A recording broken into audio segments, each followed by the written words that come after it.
Былтыр елімізде ұлттық бірыңғай тестілеуді түлектердің 76% қазақ тілінде, қалғаны орыс тілінде тапсырған. Осы жылы маңызды сынақты ағылшын тілінде тапсыруға мүмкіндік туып отыр. Қазір мамандар бұл бағытты 3000-ға жуық сұрақты әзірлеуде. Алайда бұл бастама әзірге қаулыға бекітілмеген. Биыл да ұбт-ны тапсыру форматы 2 кезеңнен тұрады. Қорытынды аттестаудың өтініштердің жинайтын уақыттың шектеуі ол 1 наурыз. Бізге жыл сайын 1 наурыздан кейін мектептерден өтініштер келіп тұрады. Осындай болып қалды, осы түлек ауырып қалды, я болмаса басқа себептерден шетелде болып қалды. Сондықтан базаға енгізіңіздер деген өтініш келеді. Өкінішке орай ешкімді 1 наурыздан кейін ұлттық тестілеу орталығы енгізбеген де енгізбейді. Кітапшалар бүгін шықты, енді келді.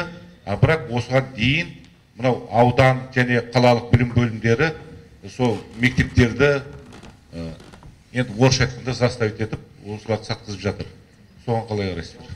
Рамазан Әлімқұлов тестілеуді мәжбүрлеп сатып алсын деп ешкім пәрмен бере алмайтындығын жеткізді. Яғни ұлттық тестілеу орталығынан алынған байқау кітапшалары ғана ресми болып саналады. Күрделі проблема.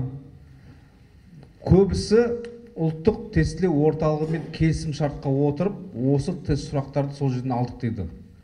Бұл өтірік, жалған. Ешқашан ұлттық тестілеу орталығы ешкімге тест байқау сұрақтарын бермеген.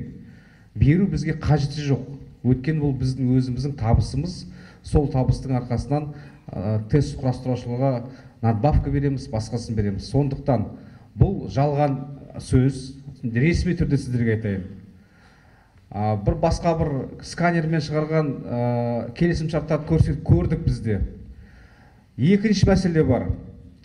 Ұлттық тестілеу орталығын басшылары айтты, мынау кітапты сату керек деген. Бұл да жалған.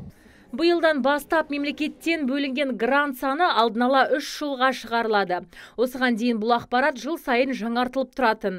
Тіпті ұялы телефонды қолдануға тосқауыл қоятын арнайы техникалық құралдардың бар жоқтығы да жіті тексеріледі. Себебі өткен жылы облыстағы бірнеше ауданда негізгі талапты орындамаған деректер тіркелген. Арзан китайский латта бізге көрсетеді, мұны алдық қой деп. Біздің комиссия барады, оның бәрін жоққа шығарады. Сондықтан осындай мүмкіншілік, осындай мәселе туындау мүмкін. Пусть покупают согласно нашим техспецификациям, а не дешевые китайские. Мы никогда это не признаем. Статистикаға жүгінсек, өткен жылы ұбт нәтижесі бойынша 927 сертификат қайта басылып шыққан. Өйткені базаға енгізілген ақпаратта техникалық хатшылар қателік жіберген болатын. Бұл ел қазынасына кері әсерін тигізеді. Сондықтан бұдан былай қателік орын алса, оны өзгерту қызметі ақылы түрде жүргізіледі. Бұл бастамада пилоттық жоба ретінде іске асады. Азиза Мадияр, Антон Семенов, ТВК телеарнасының жаңалықтар қызметі.